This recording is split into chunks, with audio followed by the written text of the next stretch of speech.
Well, it's time to plant some garlic. I actually meant to get these in. You should really have the garlic in the ground, if you can, 30 days before the first frost, so it establishes that root system. I'm a little late, but I bet we probably have 15 to 20 days yet before our first frost.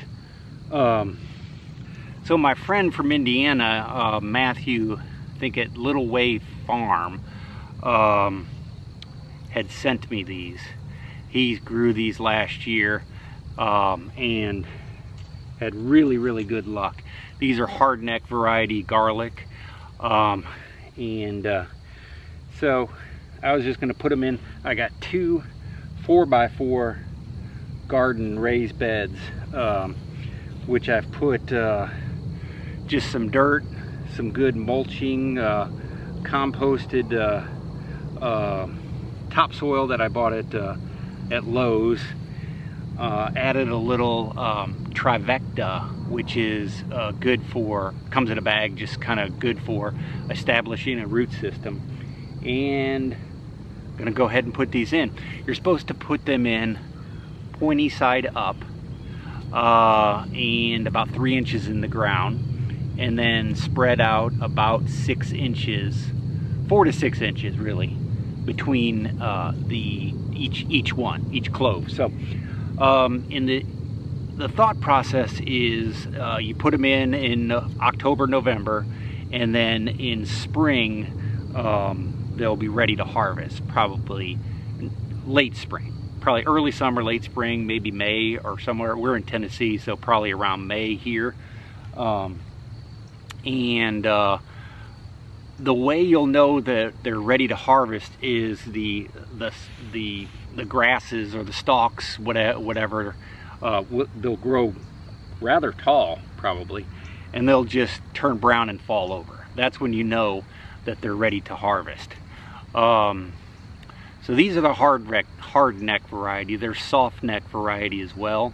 I think hard neck are a little bit more versatile and durable. So I went with these. This is what he sells up in Indiana, and what he's had a lot of success with, and he's not far from where I'm at anyway, so I figured they would probably do well. So you just take them, dig a nice little hole, 3 inches in, put it in there, 3 inches in, cover it up. Simple as that. And then you come back, and ideally what I probably should have done is done a string to kind of follow a nice line, but I'm just going to cover this entire thing up with garlic anyway, so I'm not, you know, necessarily concerned. I want to stay 4 to 6 inches apart from the other ones, but I don't need to have them in a straight line and make them look pretty. My thought for growing garlic is there's so many health benefits to garlic. I don't know if you knew, but during the Spanish flu, it was a French, I think I'm saying this, phytotherapist discovered it. His name was Le Carric.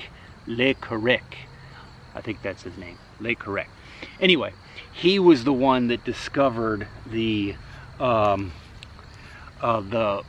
medicinal benefits, if you will, of having garlic during the Spanish flu. And in the United States during the Spanish flu, people would actually make garlic necklaces because they thought that would either keep them from getting the Spanish flu, which was, you know, nearly a death sentence back then, you know. So they would wear these necklaces to keep them from getting it, or to curb the effects and the symptoms of Spanish flu. As a matter of fact, in 1958, a French biologist discovered the ability for garlic to actually kill bacteria, which led to their thesis, and, you know, actually strengthened their thesis that it was indeed garlic that was helping them out during the Spanish flu. So actually, from going back to the 1720s, it was thought that garlic was actually helpful in saving people from the plague epidemic. So that's kind of where it all started, and then moved on to the Spanish flu.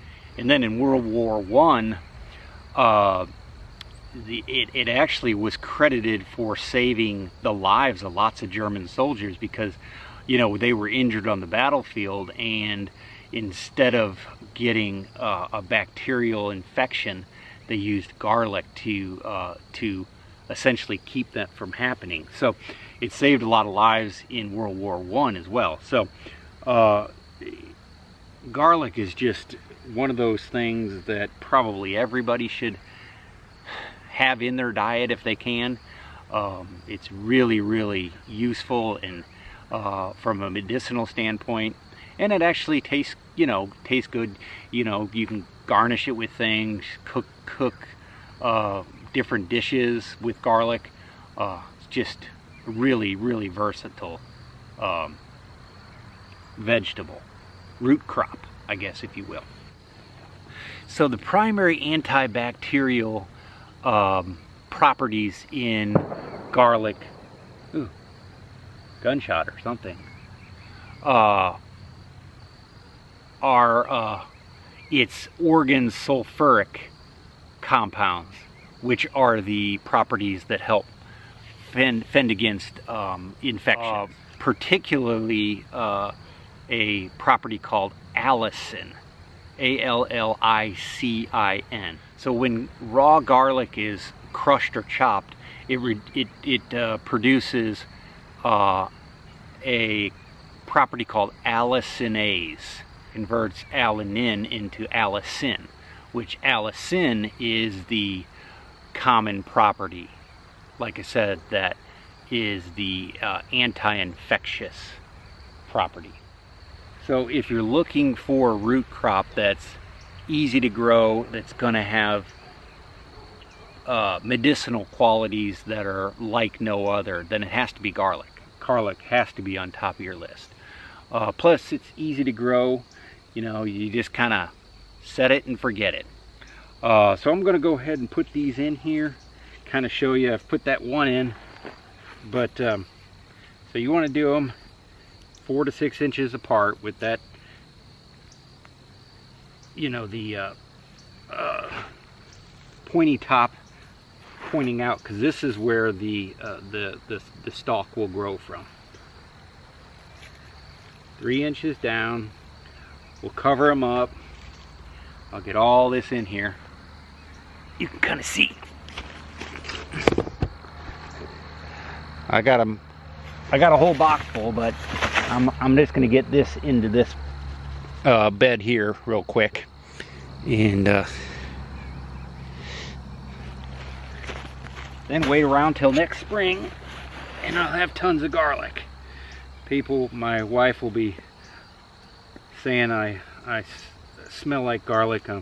It's being omitted from my my pores. So if you don't like the smell of garlic, maybe you may want to do something different. But I like the look of it, I like the smell of it, and I love the taste of it.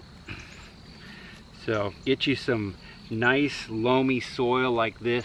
I actually ordered this soil from, had a friend deliver it. He has a landscaping company. Some fresh loamy soil. That clay soil is not going to do well. Just kind of make you a bed. You can do a 4x4 like I have here, or a 4x8, or you can even put them in the ground. And then just start dotting them in there, and give them a good watering, and then over the winter let them do their thing, and you'll start seeing the stalks in the springtime. So consider yourself consider growing some garlic, and I think you'll be pleasantly surprised. It's a good starter crop if you've never grown anything, because it's generally pretty easy to do. So I like to say it's idiot proof, because I'm not the sharpest knife in the drawer. But anyway, what I like to do when dividing these garlic is, because you have this clove here, and it's probably got 8 to 10 maybe individual cloves in there, so you gotta divide them. I like to sometimes use an X-Acto knife or a pair of scissors or something. Just kind of probably make sure you're wearing gloves just in case you nick yourself, but just kind of come down. Maybe even better to put it on here so you get your hands out of the way, and just kind of score it a little bit, just enough so you can get your hands in there to divide them. So you divide them like that, and you got multiple. Once you get that main stalk off there, you can access. See, they're all growing around this little thing. It's pretty wild. So you got to divide them up in order to individually plant. But these, I mean, my goodness, this package, which was 8 of them in there, I'll probably get 100 individual cloves out of these. So yeah, watch your hands. Just kind of score it enough just so you can divide them, and so you can get them in the ground. Kind of tough. You gotta, once you separate this main vein here, they come out pretty easy. So hope that helps you on your journey to being self-sufficient. Garlic has to be top of the list of gaining self-sufficiency. Thanks for tuning in.